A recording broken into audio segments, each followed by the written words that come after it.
So, to argue against what my opponent's going to say, so they want to increase the minimum wage, but it's going to take some time to do that. So if we do increase the minimum wage to $10.10, it's an iteration, so it's going to take years and years and years. And by the time that that happens, they're already going to be behind on the inflation. So adjusted as to 1074 they mentioned, well, what happens in 2 years from now? And when you iterate in the effects of unemployment that will happen, the job losses that will occur, how will that take effect, and they will be offset again. So what really the core of the issue is for minimum wage is whether or not it's a state right or a federal right to impose it.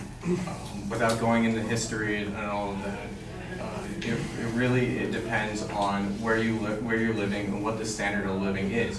And as that is, then it should make sense that the states should be able to control the minimum wage rather than the federal government superimposing something on there. So as I'm sure we all know, they're living in California.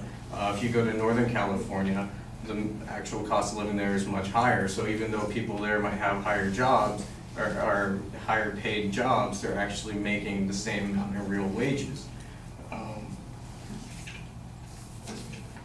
And to argue against employers not being able to hire more, employers can actually negate the wage increases easily. They can reduce hours, they can take non-wage benefits away, or they can reduce training. Employers can also shift the composition towards higher skilled workers and cut pay to more highly paid workers. So for example, if you're making $15 or $20 an hour and you have an intern working for minimum wage, what's not stopping that company from trying to cut your salary down or even fire you in the case of increasing their wage? And that's according to John Schmidt, who is an economist as well. Then there's another thing I want to talk about, which is more of the history of the minimum wage. So the minimum wage was actually created in the 1930s, but it was thought of by Royal Meeker, who was the U.S. Commissioner of Labor in 1914 to Woodrow Wilson.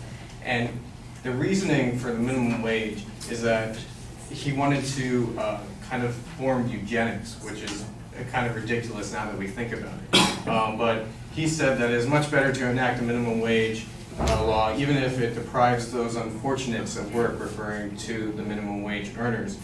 It's better that the state should support the wholly inefficient and prevent the incompetence and thrift. So there is some inherent flaws with the way that minimum wage is created, and it's taken some very weird moral presence in terms of the moral argument for minimum wage. And so yes, we all do feel good that, oh, we're helping all these people, but you do have to remember that there is an opportunity cost to that, and that opportunity cost will come in the form of job loss and inflation and eventually price hikes. So if you believe that you would rather have things stay the same and if you are going to be making more than minimum wage, why would you want to increase the minimum wage? Thank you.